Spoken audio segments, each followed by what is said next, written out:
Fala galera, sejam muito bem-vindos para mais um vídeo do Rapinas do Mar. E a partir de agora a gente vai começar uma série de vídeos montando o top 5 do draft, que tá chegando logo menos. Cobertura completa aqui, os 3 dias. Esse ano eu vou tentar ver com o João aí, já tô cobrando o João aqui no vídeo, da gente tentar conseguir cobrir ainda a parte dos undrafted, como a gente fazia antigamente. Vamos tentar, não prometo ainda, mas vamos tentar fazer isso. Acho que é o único canal que cobre o dia 3 completo, né? Mesmo quando só tem bagre ali. Lembrando que a gente só tem 4 escolhas, mas a gente vai comentar tudo aqui. Então, se você tiver algum amigo aí também que possa indicar as nossas lives, sempre tem aparece uma galera de outros times e estão sempre muito bem-vindos. Sabe aquele momento em que o futuro começa a ser escrito antes mesmo da temporada começar? Quando os nomes deixam de ser promessa e passam a carregar o peso de uma franquia inteira. É quando cada decisão vale anos. Salas fechadas, discussões intensas, estratégias sendo ajustadas até o último segundo. Porque não é só escolher, é acertar. E no meio de tudo isso, histórias começam. A próxima estrela, o jogador inesperado, a escolha que ninguém viu chegando. E você não vai acompanhar isso sozinho. A maior cobertura do draft é na Rapinas TV. Todos os dias, todos os rounds, todas as escolhas, somente aqui. Uma cobertura completa, com análise em tempo real, comentários, reações e tudo que você precisa para viver o draft como se estivesse lá dentro. Tudo isso ao vivo. Dia 23, quinta, 9 horas da noite, o primeiro round. Dia 24, sexta, 8 horas da noite, o segundo e terceiro round. E dia 25, sábado, às 13 horas, 1 da tarde, os rounds finais. Cada escolha muda tudo. E quando o nome for anunciado, não é só mais um jogador. É o começo de uma nova história. NFL Draft 2026 é na Rapinas TV. Então, começando aqui, eu vou começar pela classe de quarterbacks, tá? Formar o top 5. E, obviamente, como aqui é um canal do Seahawks, né, eu vou falar sobre a importância dessa posição para o Seahawks. Quarterback, a importância é quase nenhuma, né? A não ser que o time troque o Jalen Milroy para algum outro time e aí queira fazer alguma reposição. Possivelmente não é uma posição que o time vai endereçar, porque já tem o Sam Darnold estabelecido, o Drew Lock como seu reserva imediato, e o Milroy ainda está aprendendo ali, sendo desenvolvido pelo time. Eu acho que acho que não vão abandonar esse projeto tão rápido assim, né? Vamos deixar pelo menos o segundo ano dele aí, ver o que acontece antes de trazer alguma outra opção, beleza? Então vamos aqui com o meu top 5. Essa não é uma classe de draft boa, tá? Então, cara, o número 5 é o Carson Beck de Miami, tá? É um cara que jogou em Georgia durante muito tempo. Foi para a última temporada. Ninguém sabia se ele vinha para o draft ou não. Ano passado ele decidiu voltar, transferiu para Miami. Foi vice-campeão nacional. Ele é mais craque fora de campo do que dentro de campo, né? Depois pesquisem aí o porquê. É, mas é um bom jogador. Como eu disse, não tem caras tão brilhantes assim. Provavelmente se ele estivesse falando do Carson Beck em outra classe, ele talvez não estaria nem no top 10. Mas nessa classe aqui, por exemplo, eu estou projetando o Carson Beck aqui, eu tenho muita convicção que ele vai sair no começo para o meio do dia 3. Então, assim, o cara que é o top 5 aqui. Talvez algum time mais desesperado possa até puxar o gatilho antes. Mas, via de regra, eu acho que é isso que o Carson Beck oferece para os times. Ele teve alguns problemas de turnover nessa temporada. Eu acho que ele tem um jogo com 4 turnovers. Mas é um cara experiente, jogou muito bem no college, é visto como um bom líder. E pode ser uma opção aí para rotação. Não um cara que vai ser titular, quem sabe para o futuro. Número 4 entra. Na verdade, o número 4 e o número 3 são dois caras que eu gostava muito. E para mim poderiam ter brigado para ser o quarterback 1 dessa classe. Mas tanto o desempenho deles como lesões atrapalharam essa questão. Número 4 é o Drew Aller, de Penn State. Esse era um cara que eu gostava muito. O cara é um cara alto, braço forte, mas precisa refinar muito as suas mecânicas, tá? Para mim, ele era um baita projeto, um cara que seria escolhido na primeira rodada fatalmente, mas não jogou bem e se machucou nessa temporada. Ele conseguiu se recuperar para ir para aparecer no Combine, Pro Day, essas coisas.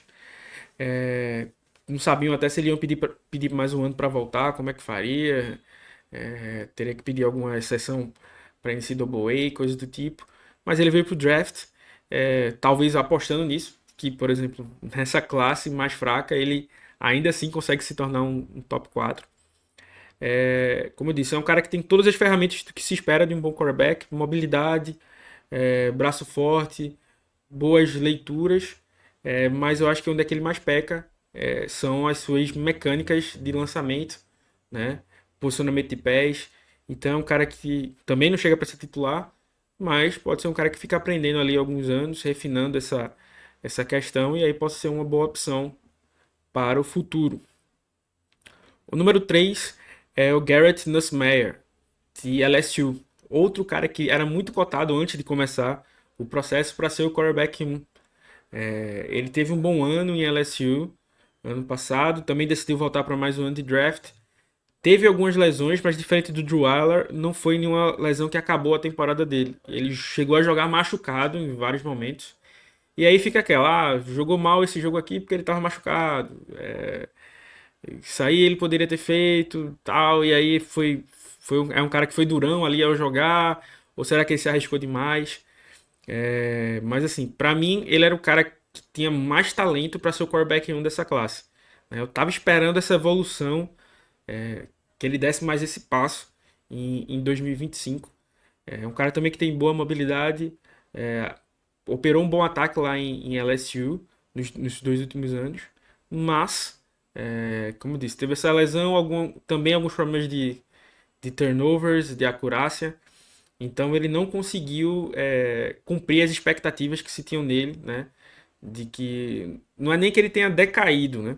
É mais que ele não tenha dado o passo à frente que ele deveria ter dado na carreira dele, beleza? Agora chegando ao número 2 é o Ty Simpson de Alabama. E o que é que eu falo da classe ser fraca? Um pequeno exemplo, e assim, é bem grosseiro, né? Mas eu espero que vocês entendam o meu ponto de vista. O Ty Simpson é um cara que é cogitado para o começo do segundo round, né? Talvez alguém aposte ali nas últimas escolhas da primeira rodada para garantir a opção de quinto ano. Ele ele foi o reserva do Jalen Milroy, do Seahawks, escolhido na terceira rodada do ano passado, e é um cara que é o quarterback 3 do Seahawks esse ano, né? É claro que no college existe muita hierarquia, né? Então, às vezes o cara tem que esperar mesmo o titular ir pro draft para o cara ganhar a posição. Não tô dizendo isso, mas assim, teve um momento que o Jalen Milroy estava jogando mal em Alabama e houve uma disputa ali para quarterback. Ty Simpson não venceu, né? Ficou por mais um ano, jogou muito bem, tá? Ano passado. Não é que ele tenha jogado mal, mas como eu digo mais uma vez, você pega aqui o quarterback 2, que vai ser escolhido talvez no final da primeira rodada, na segunda rodada, você coloca para outras classes. Como eu falei, só a título de comparação, o Jalen Milroy foi terceira rodada ano passado e hoje é quarterback 3 do Seahawks. Claro que o Ty Simpson pode chegar e arrebentar aí, virar titular aí dos Jets, como é cogitado, que o Jets suba para pegar ele. No Jets é complicado, mas todo respeito aos Jets. Mas é um cara que tem boa mobilidade, não tem medo de levar a pancada, faz boas leituras de campo. Eu acho que ele tem pouca experiência, tá? Então ele é um cara com muito potencial, mas pouco provado ainda, justamente porque, como eu falei, ele foi o reserva do Jalen Milroy, tem basicamente um ano como titular. Um ano bom, mas não um ano excepcional, ainda existem falhas no jogo dele. Então fica essa questão aí.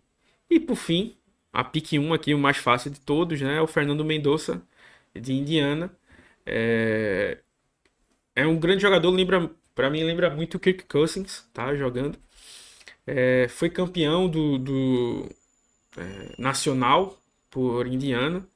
Então é um bom jogador, é, faz boas leituras, assim, um cara que não toma decisões ruins. Isso é muito bom, muito importante para um calouro, tá? Consegue processar coberturas diferentes, tem braço para acertar vários, os três níveis, né? Passe curto, passe médio e passe longo. Tem uma mobilidade para conseguir escapar em alguns momentos.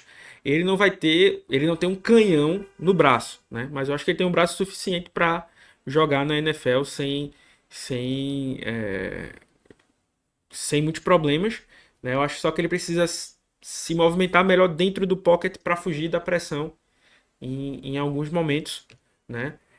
E também tem a questão da adaptação do esquema de Indiana, que foi um esquema. Acho que vocês já ouviram várias vezes: fulano é um grande jogador de college. A gente não sabe se ele vai ser um grande jogador da NFL. Justamente porque o college, ele não está preocupado, o treinador do college, ele não está preocupado não é, por isso o college não é uma categoria de base, como o pessoal às vezes tende a pensar. O treinador do college não está preocupado em, eu vou mandar para a NFL um cara pronto. Não, ele está preocupado em criar um jogador que vai fazer ele ganhar. Se for passando a bola para 5 jardas o tempo todo, ele vai fazer o cara passar a bola para as 5 jardas o tempo todo. O problema vai ser dele aí se vender como um cara que consegue fazer mais do que isso, né? Então, tem o esquema de Indiana era limitado, vamos dizer assim, comparado a um esquema de NFL. Então, provavelmente ele vai ter alguma dificuldade de se adaptar a um esquema mais complexo, sem focar tanto em RPO, ou talvez o técnico dele trabalhe dessa forma, mas é muito difícil que repita, né, o esquema lá de Indiana, que era um esquema muito pesado em RPOs. Então acho que é por aí que vai passar a adaptação do nosso querido Fernando Mendonça. Beleza? Espero que vocês tenham gostado. Um grande abraço e até o próximo Top 5.